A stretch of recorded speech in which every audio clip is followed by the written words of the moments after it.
नमस्कार दोस्तों। आज हम बात कर रहे हैं गांव के, कस्बे के, नगर के, शहर के, जिले के, संभाग के, प्रदेश के और देश की स्वास्थ्य सुविधाओं के बारे में।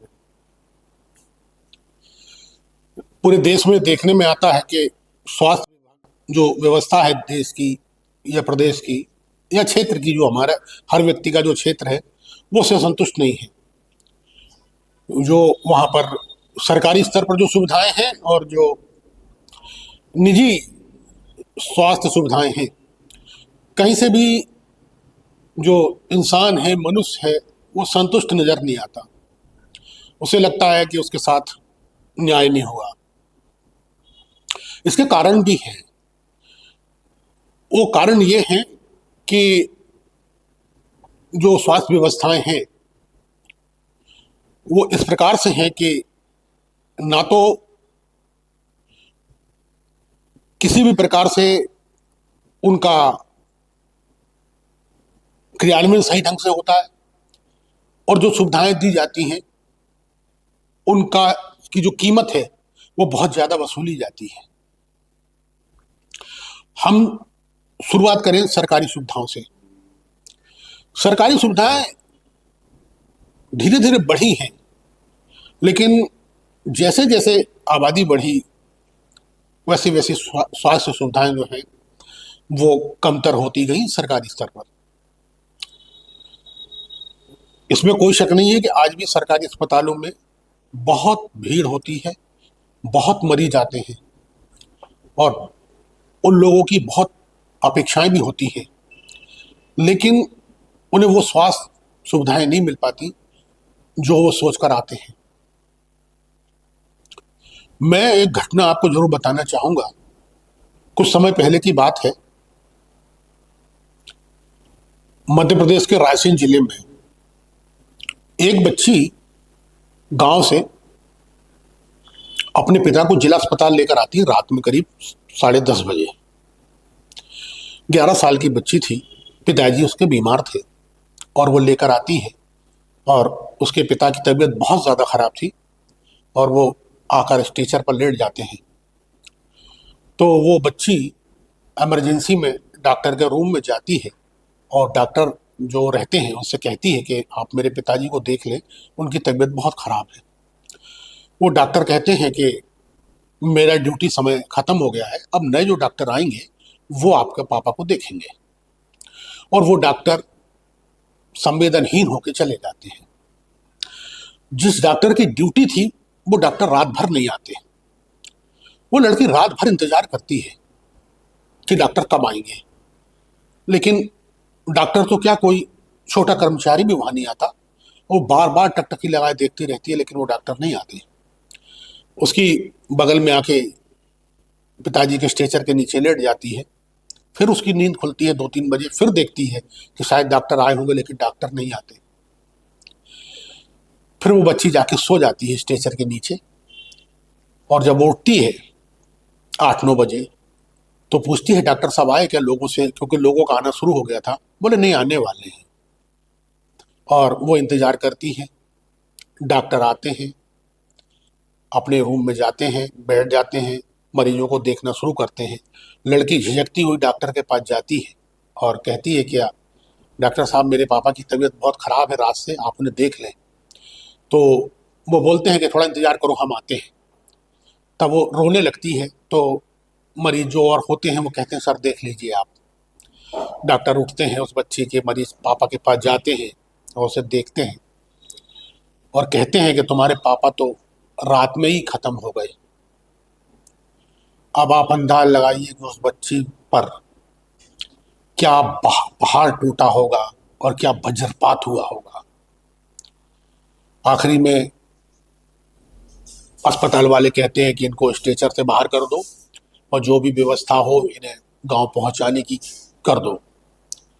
स्ट्रेचर से लाया जाता है, कोई उसके साथ नहीं होता। लोगों से वो बोलती है। फिर कुछ दयावान लोग जो वहाँ होते हैं वो किसी तरह से व्यवस्था करके, 40-50 किलोमीटर गांव था उसका दूर में, उसकी व्यवस्था करके ऑटो में उसे पहुंचा देते हैं कि ले जाओ। तो यह हमारी स्वास्थ्य व्यवस्था की निर्दयता की और असंवेदनशीलता की कहानी है, जो आपको कहीं पर देखने भी मिल जाएगी। क्योंकि ये डॉक्टर, जो सरकारी अस्पतालों में जो डॉक्टर हैं, जो और भी स्टाफ है, वो ये मान के सेवा नहीं करता कि उसे सेवा करनी है।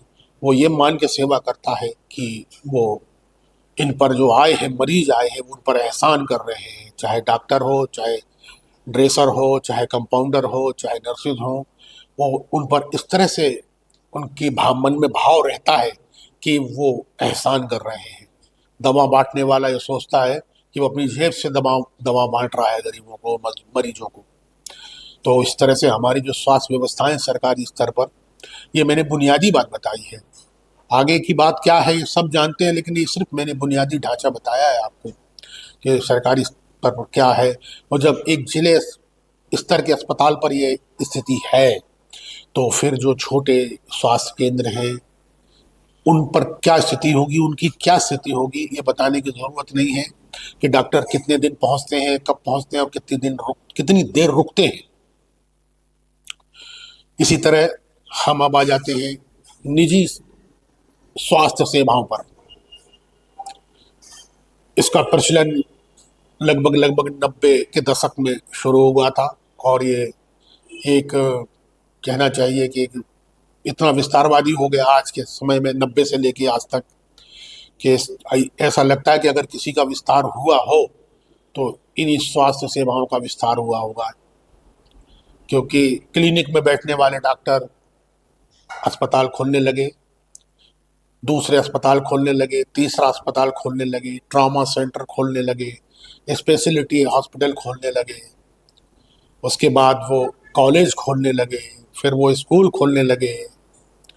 और जब ये यहाँ से शुरुआत हुई तो कुछ ना कुछ ऐसा तो ज़रूर हुआ कि एक डॉक्टर जो क्लिनिक पे बैठते थे वो अस्पतालों के मालिक बने, फिर मेडिकल कॉलेजों के मालिक बने, फिर स्कूलों के मालिक बने। कुछ ना कुछ ऐसा रहा होगा कि जो उनको इस व्यवस्था ने इतनी ऊंचाइयों पर पहुंचा दिया। सीधी सी बात कहूं तो क्या इस व्यवस्था ने व्यापार का रूप नहीं ले लिया? और व्यापार कभी मानवीय संवेदनाओं पर नहीं चलता, जबकि स्वास्थ्य सेवा की पहली बुनियाद ही मानवीय संवेदनाएं हैं। क्या इनका ध्यान रखा जाता है? नहीं रखा जाता। आज मरीज जब निजी स्वास्थ्य सेवाओं के लिए किसी निजी अस्पतालों में जाता है तो कितना डरता है, कितना भयभीत होता है कि डॉक्टर कितनी जांचें लिखेंगी, कितनी महंगी दवाएं लिखेंगे, कितने दिन उनका इलाज करेंगे। वो कितना भयंक्रांत होता है ये बताने की आवश्यकता नहीं है। लगभग सभी उससे गुजर चुके हैं और गुजर रहे हैं। सवाल उठता है कि क्या ये कब तक चलता रहेगा? इसका कोई उपाय होगा कि नहीं होगा? ठीक है, सरकार अपनी तरह से प्रयास करती है। उसने एक अच्छी योजना ला के दी है, आयुष्मान कार्ड योजना, जिसमें किसी भी मरीज का 5 लाख रुपए तक का इलाज हो सकता है। लेकिन दुर्भाग्य ये रहा कि उसमें भी इतना भ्रष्टाचार हुआ कि बहुत से निजी अस्पतालों ने उस कार्ड पर इलाज करना ही बंद कर दिया, कहा कि हम इस पर नहीं चलाएंगे। और सरकार ने भी सख्ती बरती, तो एक प्रकार से अब वो गिने चुने अस्पतालों के ही काम आता है। और सरकारी स्तर पर जो जांच वगैरह लिखी जाती है सरकारी डॉक्टरों द्वारा, उस पर ही थोड़ा काम आता है। बाकी हालांकि उपयोगी तो है, इसमें कोई इनकार नहीं किया जा सकता, उपयोगी है वो। लेकिन वो देश की जो आवश्यकताएं हैं उसको पूरा करने में वो नाकाम है। क्योंकि जो दवा का जो व्यय है, जो खर्चा है, वो एक आम आदमी के लिए वहन करना बहुत मुश्किल है। कहावत है कि आपके एक संपन्न परिवार जब एक अस्पताल में किसी मरीज के इलाज के लिए जाता है, तो जब वो जाता है तो संपन्न होता है, तो जब वो वापस आता है तो वो विपन्न हो जाता है। यानी एक अमीर परिवार अस्पताल के अंदर जाने के बाद जब वो बाहर आता है तो गरीब होकर लगभग बाहर आता है, क्योंकि उसका सब कुछ जा चुका होता है, जमा पूंजी, रखा हुआ धन, गहने, वो सब में संघर्ष कर रहा होता है। ये बड़ी विकट समस्याएं हैं। कई बार देखने में आता है कि कोई इलाज के दौरान किसी मरीज की अगर मृत्यु हो जाती है दुर्भाग्य से, तो अस्पताल जब तक उनका बिल चुकता न कर दिया जाए तो लाश देने को मना कर देते हैं। लड़ाई होती है, झगड़े होते हैं, कुछ संगठन आते हैं, फिर कुछ नेताजी बीच में आते हैं, और फिर उसके बाद समझौता किया जाता है, और उसके बाद वो जो है परिवारजनों को उस व्यक्ति की मृतदेह दी जाती है। हम कहाँ पहुंच गए हैं? हम किस दुनिया में पहुंच गए हैं? क्या भारत क्या इन्हीं तरह की समस्याओं में उलझा रहे कि परिवार का एक व्यक्ति बीमार हो तो पूरा परिवार उसकी वेदना को झेले और संघर्ष करे? यही कारण है कि गांव में जो छोटे छोटे वैद्य होते हैं, जो हकीम होते हैं, और जो छोटी मोटी फर्जी डिग्रियां लेके गांव में इलाज करते हैं, उनका कितना विस्तार है देश में, कहने की जरूरत नहीं है कि, और उसका विस्तार होने का कारण भी है। आप किसी डॉक्टर के पास जाते हैं, वो 400-500 रुपए, 600 रुपए, 800 रुपए फीस लेता है। अगर एक जांच लिख दी, 2 जांच लिख दी, तो 1000-1500 की जांच होती है, और 1000-800 की क्षमा करें दवा लिख दी जाती है। अब एक साधारण से व्यक्ति के लिए, जो छोटा व्यक्ति है, 15-20 हजार रुपए, 10 हजार रुपए महीने कमाता है, ये उसके लिए कितनी बड़ी बात है ये। और वही जो छोटे मोटे, जो कहना चाहिए कि झोले छाप डॉक्टर होते हैं, उनके पास जब वो जाता है तो वो झोले छाप डॉक्टर 25-30-50 रुपए, 100 रुपए, 150 रुपए में उसका इलाज कर देते हैं। अगर गरीब के पास पैसा ना भी हो तो वो आसपास का मरीज होगा तो उसका उधारी भी हो जाती है, वो ठीक है आप बाद में दे देना। ये उसका मुख्य कारण है। जो झोला छाप डॉक्टर व्यवस्थाएं फल फूल रही हैं, उसका आधार यही है कि भारत के लिए, भारत के लोगों के लिए और बहुत बड़ी आबादी के लिए इस तरह के इलाज को झेलना और वहन करना बहुत मुश्किल है। और उसका कारण है कि ये सस्ता हो सकता है, सस्ता है भी। जो जेनरिक दवाओं का एक कॉन्सेप्ट आया है वो बहुत अच्छा है। उसने बता दिया है कि जो 1000 रुपए में, 2-2 हजार रुपए में जो दवाएं होती हैं, वो 100-200 रुपए और 250 रुपए में खरीदी जा सकती हैं। तो स्वास्थ्य सुविधाएं सस्ती हो सकती हैं। अब इसमें यह तर्क देना कि विदेश में बहुत महंगी है और हमारे देश में बहुत सस्ती है, ये कौन सी समझदारी है? ये मेरे समझ से परे है। देश की परिस्थिति, देश के हालात और देश के लोग, इसको देख के बात करनी चाहिए। अगर जवाब नहीं होता तो एक जवाब दिया जाता है हर स्तर पर, चाहे राजनीतिक हो चाहे सामाजिक हो, कि विदेशों में बहुत महंगी दवाएं हैं, विदेशों में बहुत महंगा इलाज है। ये क्या तर्क हुआ इस देश में? ये तर्क नहीं हुआ। ये तो अपने व्यापार को सही ठहराने का एक कुतर्क है। और इसीलिए आज से 50 साल पहले जो नेता होते थे और जो बड़े बड़े व्यापारी होते थे, वो कारखाने डालते थे, वो व्यापार डालते थे। आज आप देखिए, सारे नेता अस्पताल खोलते हैं, कॉलेज खोलते हैं, नर्सिंग कॉलेज खोलते हैं और स्कूल खोलते हैं। क्यों खोलते हैं? क्योंकि उनमें इसमें बहुत फायदा है। इसने व्यापार का रूप ले लिया है, और ऐसा व्यापार जिसमें एक इंसान की जो क्षमताएं हैं वहां वो असहाय है। क्योंकि व्यापार में तो है कि इंसान चाहे तो ले ना ले, बगैर लिए काम चला ले, कम में काम चला ले। लेकिन क्या स्वास्थ्य में ऐसा हो सकता है? स्वास्थ्य में संभव नहीं है।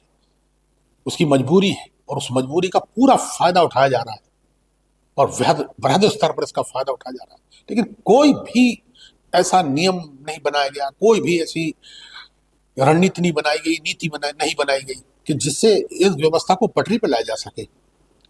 आखिर करना तो सरकार को है, इसमें कोई शक नहीं है। कोई कुछ नहीं कर सकता सिवाय सरकार के।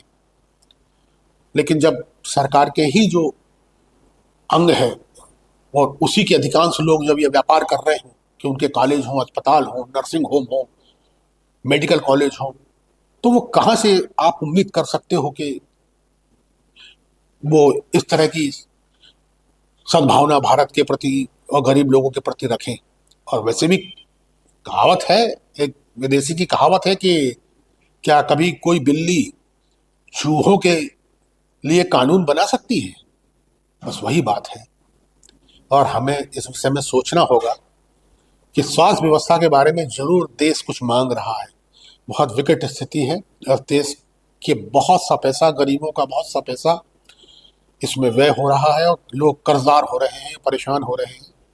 इसलिए सरकार को चाहिए कि वो थोड़ा अपनी सोच को ऊपर बनाए और वो चूहों वाली बिल्ली न बने, वो इंसान बनकर इंसान के लिए नियम योजनाएं बनाए। ये बहुत ज़रूरी है और इसकी बहुत आवश्यकता है।